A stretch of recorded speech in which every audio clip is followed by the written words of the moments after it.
Hi lovely people, it's Candy here. Today I am starting a 7-day video response to Hen or Jen over at Science to Soul Tarot and Transformation with Jen. We're used to seeing Jen run the gratitude challenge, which is 7 days of gratitude using tarot, but she's doing something different. She's been gone for a while and it's glorious to see her back.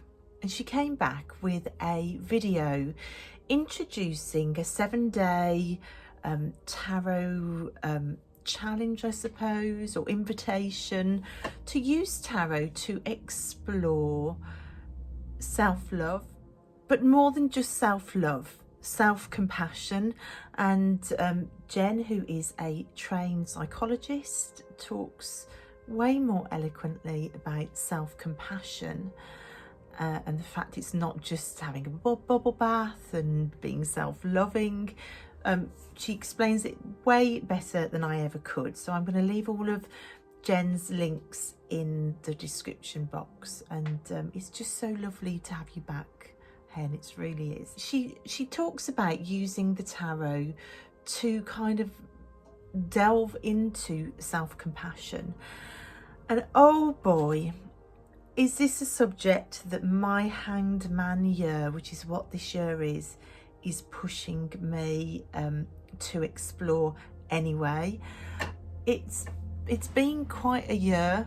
It's been quite a year for all of us, but 2021 has brought to a head for me years of lack of self-compassion, a lifetime of a lack of self-compassion. I have a bedrock of being trained out of self-compassion, and trying to reconnect with any self-compassion for me has been a dismantling process to meet myself for the first time.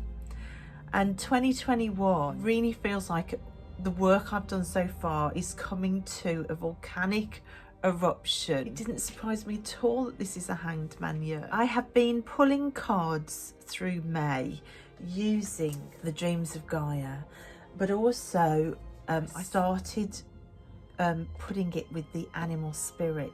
I've been doing morning card draws and evening card draws, and I just wanted to share what I've just pulled for this morning. Now, 2 cards flew out and these 2 cards came out. Now, this card, which is the King of Fire, has come out on repeat. This has been my stalker card through this whole process, and the King of Fire's message is to stay the distance, to trust in yourself, to bring your control and your power to a situation and not to give up. Delegate if you need to, not to overwhelm yourself, but to keep going and to know you've got the power within you to start something and see it all the way through to the finish. And where I am in my life at the moment, and I'm going to put a trigger warning in here because I am going to talk about eating disorders, because I do have an eating disorder. I have talked about it on my channel before. I've been in therapy for an eating disorder. I've been part of 12-step programs with my eating disorder. I've had sponsors for my eating disorder. And it's binge eating disorder, but it also has flipped into anorexia, and it can yo-yo between the two. And I'm finally at 52 years old, and having had it under control for a good portion of my adult life, but having had it come roaring back to full control over my life for the last 5 years, 2021 and my Hanged Man year feels like a final push to not control it, but find some self-compassion within it to heal from it.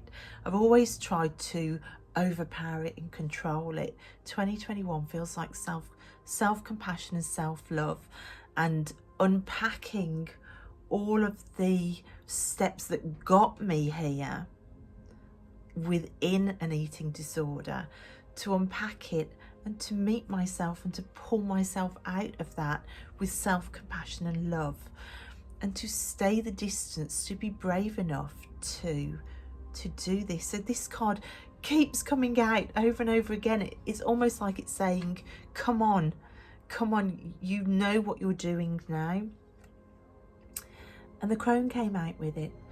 And the crone talks about getting to a certain age, hello, where society's voices whispering in your head shouldn't impact you as much anymore.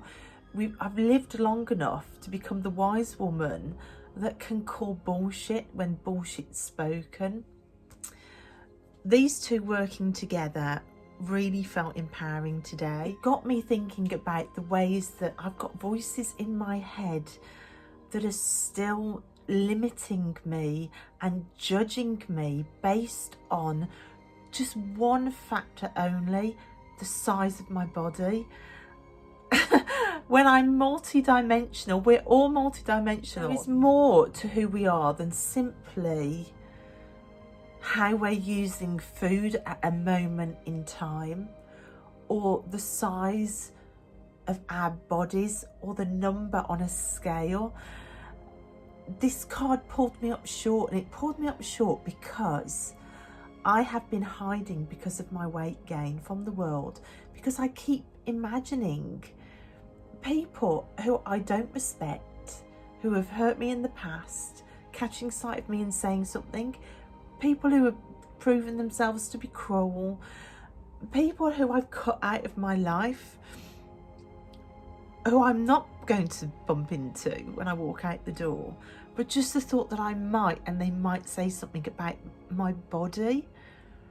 How unself-compassionate is that I am allowing the potential voice of abusers to judge me and limit me and stop me and define me. The crone is yelling, define yourself. And in defining yourself, that's where self-compassion lies. To define yourself as multi-dimensional, not just size, weight, body dress size, a number, not just to define yourself as that one aspect in life, but to define yourself as the warrior that survived some real crap, the warrior that can still find joy in things, the warrior that's trying every day, the warrior that got fat to survive. Thank you to the size of me at the moment. I survived some really horrible things and some really cruel people through with using food, and that's okay. To be able to say that's okay, that's self-compassion. So you can see this has been going on daily for me, twice a day, morning and evening, and it's all been centered around really this journey into self-compassion. But last week I started adding in the animal spirit card, and it just really sang. So today I pulled an animal spirit card, and having felt so empowered and so wonderful and so self-compassionate and so resistant to being made less than by other people's voices, I then pulled the elephant, and I cried. And I cried because the gateway into my head that stops those uncompassionate voices is still really weak. The latch is still really loose. I've had 52 years of letting the gate stay open. I'm only just learning to shut the gate and to sit in self-compassion. So when I pulled the elephant, the gate swung open again. And I sat with this card in tears, and I wrote down the voices, what they were saying when it swung the gate open. And the first thing that happened when I pulled this card was laughter. Derisive laughter and finger pointing at me. Finger pointing that said, yeah, you think you can do this, but you're just a fat elephant. No wonder you pulled the elephant card.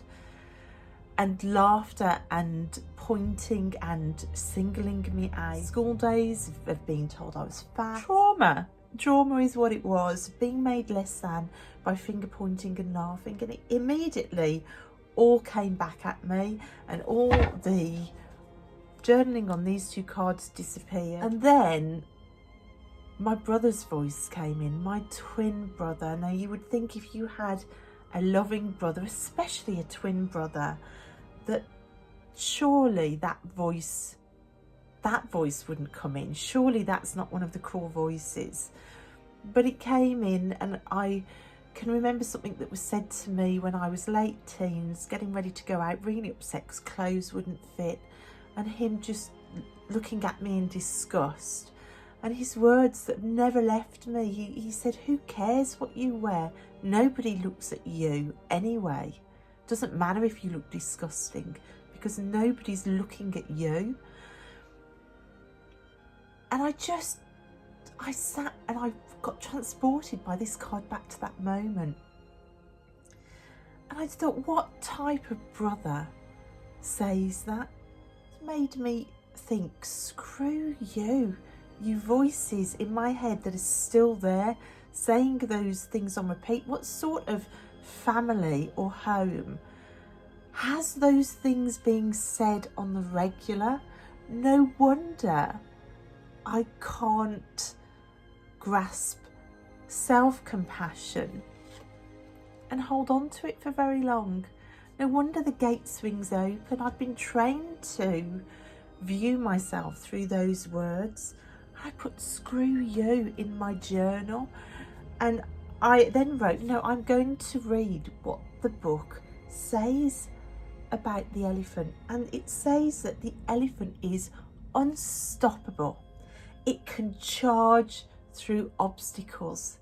It's also a gentle spirit, a gentle giant with noble truths. It's wise, and it can illuminate the way with its own self-knowledge. Look at the flame. The flame is self-knowledge. Oh my goodness me. And I just thought, isn't that what every abuser is scared of? That the person they're throwing abuse at will be able to do, that the victim of abuse will be able to pick up the light of their own self-knowledge and begin to define themselves, to define their own boundaries, to define all of the aspects of themselves that are good, to define the fact that they're multidimensional, that you can't just hone in on one issue and completely annihilate that self because of a struggle. And it's unstoppable. It can keep going. It can keep going. Look at the fire. We've got the fire there. It can self-define. It's not going to be limited by society, bullies, or abusers. So we're sitting in self-compassion. And if you have a gate, like me, in your head that the latch isn't quite strong enough on yet, and it will swing open really quickly, then check whose voice it is, check whose voice is coming through that gate, and I'll be damn sure, if you're not sitting in self-compassion, that it isn't really yours. It's a trained voice that's got into you. So, I've done a journaling session this morning, and I've cried this morning with my cards. Hello. This is, you see what you get. But I haven't even got to Jen's challenge yet, or perhaps I have. But I'm going to pull a card from my Dame Darcy Mermaid Tarot, which I'm also loving. I opened it yesterday. I uploaded the walkthrough yesterday of it, and I love it. And I have to say, all evening I couldn't put it down. The cardstock is beautiful. I sat rubbing the cards on the sofa for about 2 hours. That's a bit odd probably, but not if you're into tarot. And what I'm going to do, I'm going to pull a card, just one card. Gosh, you can see my hair's getting tangled in the shuffling. it's so long. I'm getting my hair cut on Monday because it hasn't been cut the whole of lockdown. So, and that's another self-compassionate thing I did. I wouldn't book my hair in on any of the times that the restrictions got lifted, because I told myself, you're too fat to get your hair cut. You have to earn a haircut. Not doing that anymore to myself. I don't have to earn anything, and neither do you. We're worthy just because we are. So my hair's getting cut on Monday. Fat and everything, just getting cut. Another aspect of self-compassion. So you can see I'm really in this journey at the minute, but every step of self-compassion I claim is for the first time in my whole life, in 52 years. So it's quite the journey. But I'm going to pull a card. I'm going to pull a card for self-compassion. What am I going to focus on for the next 24 hours that's specifically for self-compassion? So let's see. Let's see what comes out today. And I just hope that these videos and Jen's videos might inspire you to think about self-compassion yourself, whether you've got a loose gate that allows others' voices to come in, whether you're defining yourself through just one issue that you have that you don't like. Are you seeing the multifaceted areas of your life?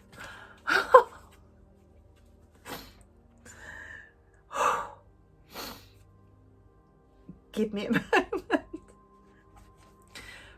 Okay, why am I crying? Why am I crying? Because of all the cards in this deck, of all the cards in the deck, this is the card that speaks to me about self-compassion. When I did my walkthrough, I reacted to this card because the octopus is the creature that I call it my trauma warrior. It's the energy that I held on to give me the strength to begin to break away from this issue of being controlled, being codependent, being told who I am, being defined as terrible, less than, ugly, fat, the worst. The octopus is an escape artist. A giant octopus can get through a tiny gap as small as 5p piece. It can, if it's chopped and attacked and loses tentacles, it will regenerate. It can grow them back. It is emotional. It changes colour to do with its emotions. It's watery. It lives in the water. It's in the realm of emotion. It has 3 hearts. It feels deeply, and sometimes in my life I felt like I needed 3 hearts because some of them got stamped to obliteration. That's why I think of the octopus. I think if the octopus can do that, then I've got octopus blood in me too. I can do it too. Also, the fact that this figure is surrounded and boundaried by the octopus, but is moving towards the moon, because stepping into witchcraft was also the way that I began this path towards self-compassion. So that's why I cried when I pulled this card, because this is the one card that sums all of this up for me. So we've got octopus energy, we've got the moon, we've got the realm of emotions, we've got deception, things not being quite clear, or have we got a spiritual path? Have we got that moon energy coming in? I'm going to work with this for 24 hours with a focus towards self-compassion, and we'll see how it goes.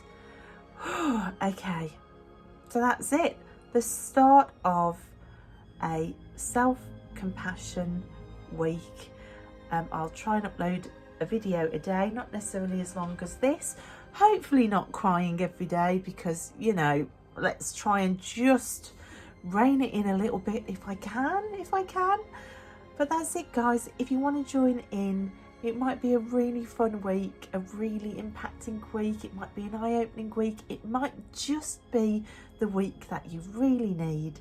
So I'll leave Jen's links below, and I hope you enjoyed that, and I will see you next time. Bye guys.